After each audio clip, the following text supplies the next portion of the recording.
أنا شايف إن اللي هيعتبر إن الحلقة 59 من مسلسل المدينة البعيدة مجرد كده حلقة عن الحب يبقى لسه ما فهمش حاجة منها، لأن دي مش حلقة رومانسية أصلا، دي حلقة فضيحة. فضيحة مش بمعنى إنه سر وانكشف وخلاص، لأ، دي فضيحة بمعنى إن كل واحد تقريبا اتكشف خلاص قدام نفسه. مريم اتكشفت وعالية اتزرقت بعيد عن المنطقة المريحة بتاعتها. أما جيهان بقى، فجيهان بالذات المرة دي وقع منه القناع خلاص. الراجل اللي طول الوقت متماسك وهادي وبيعرف يبلع كل اللي جواه، لأول مرة تقريبا بقى واضح إن هو خلاص مش مسيطر على أي حاجة، ولا على غيرته ولا على غضبه ولا على قلبه. وعلشان كده أنا بالنسبة لي الحلقة 59 ما كانتش حلقة اعتراف حب، دي كانت حلقة انهيار كبرياء.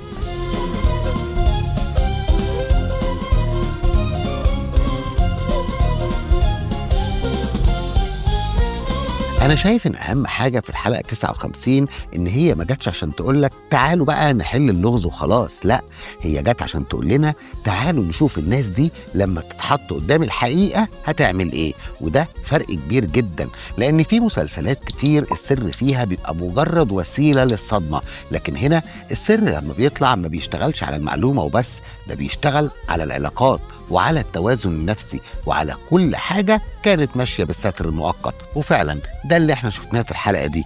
فيديو بوران بيطلع الحقيقة اللي مريم كانت بتحاول تخبيها، والدنيا بعدها مش هتفضل زي ما كانت قبلها أبدا. وأكتر خط بيتشرخ هو الخط الرفيع اللي ما بين عالية وبين جيهان.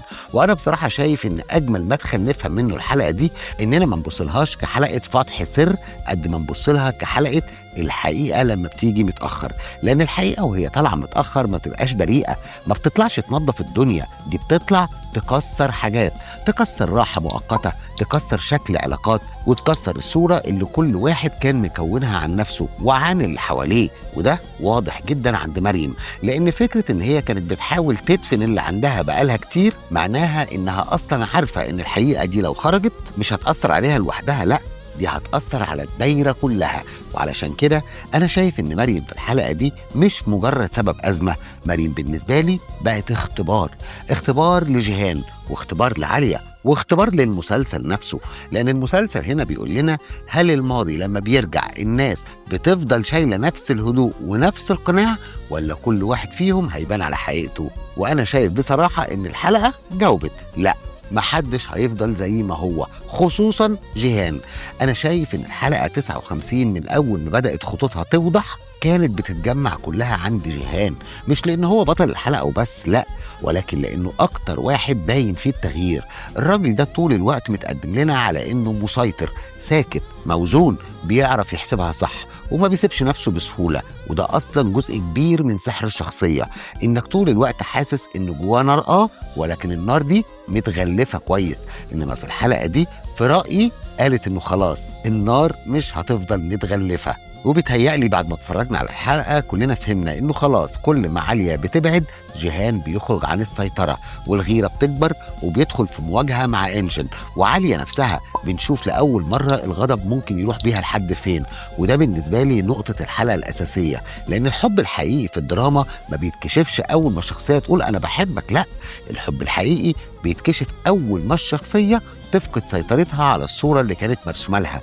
يعني طول الوقت ممكن واحد يبص ويسكت ويستنى ويحاول يتماسك، لكن لما يدخل بقى طرف ثالث، ولما البعد يبتدي، ولما الغيرة تضرب، ساعتها بنشوف الشخصية وهي بتتهز قدامنا.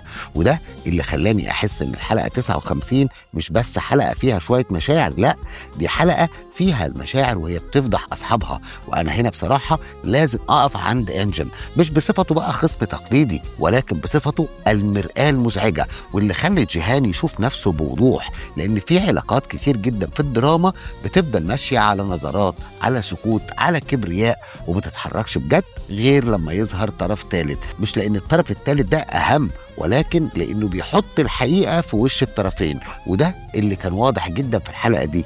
وجود أنجل حوالين عالية هو من أكتر الحاجات اللي بتفجر جيهان، والمواجهة ما بينهم كانت من العلامات الواضحة جدا في الحلقة. والأحلى بقى إن المسلسل موقفش عند الغيرة كإحساس بسيط، لا، هو خد الغيرة دي وخلاها تكشف لنا حقيقة الشخصية. يعني أنا وأنا بتفرج ما كنتش بحس إن الموضوع مثلث حب وخلاص، لا، أنا كنت حاسس إن جيهان لأول مرة قدام نفسه من غير ستر. الراجل اللي طول الوقت بيعرف يمسك أعصابه ما بقاش خلاص عارف. الراجل اللي بيعرف يوزن خطواته بقى بيجري ورا إحساسه، وده في رأيي مهم جدا، لأنه بيخلي الاعتراف اللي جه بعد كده بيبقى له معنى حقيقي، مش مجرد جملة حلوة تتقال، لا خالص. نيجي بقى للاعتراف نفسه. جيهان بيقول لعليا نصا: حبك هو اختياري، بحبك جدا، أنا مغرم بيكي يا عليا. وده بالنسبة لي مش مجرد لحظة رومانسية، دي لحظة المسلسل فيها أخيرا قرر يخرج المشاعر من منطقة التلميح لمنطقة الكلام الصريح. وده مهم جدا، لأن طول الوقت العلاقة دي كانت عايشة على حاجات غير مكتملة: نظرة، قلق، شد وجذب، مسؤولية، ظروف، لكن الكلمة نفسها كانت محبوسة. فأول ما اتقالت أنا بالنسبة لي ما شفتهاش لحظة دفع وبس، أنا شفتها لحظة لا رجعة. وليه بقى بقول لا رجعة؟ لأن في علاقات كده طول ما الكلام فيها ما اتقالش بيبقى عندها مخرج، بتفضل قادرة ان هي تنكر، تفضل تقول لا احنا فهمنا غلط، لا ده احترام، ده تعاطف، ده مجرد ظروف. لكن اول ما الجملة تتقال وخصوصا بالطريقة دي وبالوضوح ده، خلاص الحكاية خرجت من منطقة الاحتمال ودخلت في منطقة المسؤولية. يعني من اللحظة دي عليا ما عادش ينفع بالنسبة لها ان هي تتعامل مع اللي بينها وبين جيهان كأنه مجرد حب مشحون وخلاص، لا. والأهم بقى جيهان نفسه ما عادش يقدر يرجع للنسخة القديمة منه، وده اللي بيخلي الحلقة دي بالنسبة لي مفصلية جدا في تاريخ المسلسل. وأنا بصراحة شايف إن جمال الاعتراف ده كمان إنه ما جاش في لحظة صفا وود وإضاءة هادية وخلاص، لا ده جه بعد توتر، بعد شرخ، وبعد غيرة، وبعد ما الحكاية أصلا كانت قربت تنكسر. وده أجمل بكتير، لأن الحب لما يطلع بعد الخضة بيبقى حب حقيقي، ولما الجملة تطلع من الشخصية اللي كانت ماسكة نفسها بالعافية طول الوقت بتبقى تقيلة جدا. تحس كده إن الكلمة مش مجرد جملة حلوة، لا ده سقف الصبر وخلاص وقع. وده اللي أنا حسيته جدا في اللحظة دي. بس خليني أقول لك حاجة مهمة جدا، الحلقة 59 بالنسبة لي ما كانتش بس عن جيهان وعليا ومريم، وده اللي أنا حبيته فيها جدا، لأن هي ما سابتش باقي العالم ده مجرد ديكور، لا خالص. في نفس الوقت كان عندنا الخط بتاع نارا، واللي شفنا بوضوح ان التطور اللي بيخص طفلة نارا هز العيلة كلها. وده مهم جدا بالنسبة لي، ان المسلسل هنا بيقول حتى واحنا غرقانين في خطوط المشاعر والغيرة والاعترافات، في حياة تانية شغالة، وفي خطر تاني، وفي عيلة كلها بتتهز. وأنا شايف إن إدخال الخط بتاع نارا بالشكل ده داخل في نفس الحلقة كان ذكي جدا، لأنه منع الحلقة إن هي تبقى مجرد حلقة حب أو حلقة انفعالات، ده خلاها حلقة عيلة كاملة بتتحرك. يعني التوتر مش بس بين اتنين، لا التوتر مالي المكان كله، وده بيعلي الإحساس إن اللي احنا فيه دلوقتي ده مش مجرد أزمة عاطفية وهتتحل، احنا في مرحلة اكتشاف عام، كل حاجة فيها بتقول إنه خلاص ما عادش فيه مساحة للراحة. وبرضه ما ينفعش أبدا أعدي من غير ما أقف عند الخط بتاع زرين وقاية. شفنا كمان إن الخيط ده اللي بدأ من فكرة الأم المرضعة طلع أكبر بكتير من اللي باين، وإن قاية المرة دي شك ومش ناوي يسيب الخيط ده. وبالنسبة لي الخط ده مهم جدا، لأنه بيقول إن الحلقة 59 ما اكتفتش إن هي تحرك قلب العلاقات الأساسية، لا دي كمان فتحت ملفات هتسحبنا لقدام. يعني المسلسل هنا مش بيقفل أزمة، هو كمان بيوسع الدايرة. وأنا بحب جدا النوع ده من الحلقات اللي كل خط فيها بيبقى له وزن ووزن مختلف، لكن كله في الآخر بيخدم على نفس الإحساس العام للحلقة. والإحساس العام هنا بالنسبة لي واضح جدا، كل شيء كان ماشي بالسكوت ما عادش ينفع يمشي بالسكوت تاني. مريم خلاص ما عادش ينفع تخبي، وجيهان ما عادش ينفع يكتم، أما عليا بقى ما عادش ينفع تقف في النص بنفس الهدوء، وقاية كمان ما عادش ينفع يعدي الشك، والبيت كله مش هينفع يتصرف كأن كل حاجة تحت السيطرة. ودي النقطة اللي خلت الحلقة 59 حلقة كبيرة فعلا، مش لأن هي بس نزلت باعتراف حب الناس كلها كانت مستنياه، ولا لأن هي كشفت السر، لكن لأنها في رأيي غيرت شكل العلاقات من جوه. يعني بعد الحلقة دي أنا مش شايف إن أي علاقة في المسلسل هتفضل بنفس شكلها القديم، علشان ببساطة الكلام اتقال والغيرة اتكشفت والحقيقة خلاص خرجت، والوجوه اللي كانت ثابتة بدأت تتهز. وحتى لو بصيت للحلقة من زاوية بناء المسلسل نفسه هتلاقي إن هي حلقة غنية جدا. وكمان واضح من برومو الحلقة 60 اللي بيبين ان وجود انجن حوالين عالية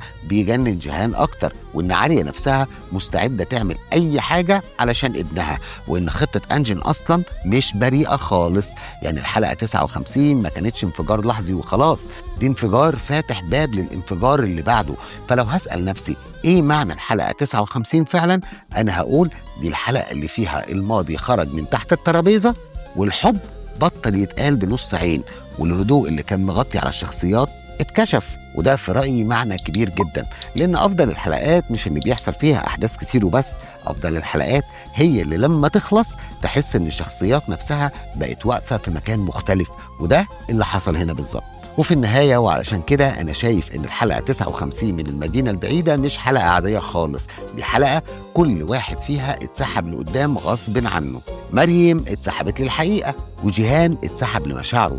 أما عالية فدي اتسحبت بقى للحظة لازم تفهم فيها إن اللي بينها وبين جيهان ما بقاش مجرد إحساس معلق، وباقي البيت كله اتسحب لمساحة قلق جديدة، مع خطوط بقى نارة وزرين وقاية، وكل الأبواب بدأت تتفتح.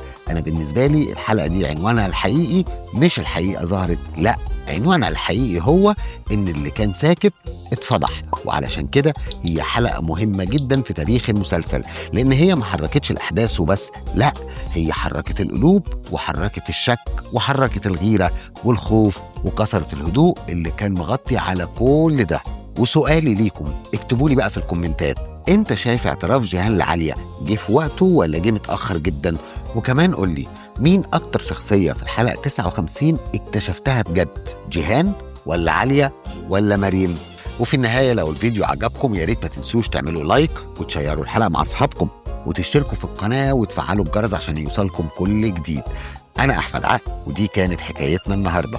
وزي ما دايما بنقول الحكاوي كتير، لكن سقراط بس هو اللي عنده الحكاية الصح.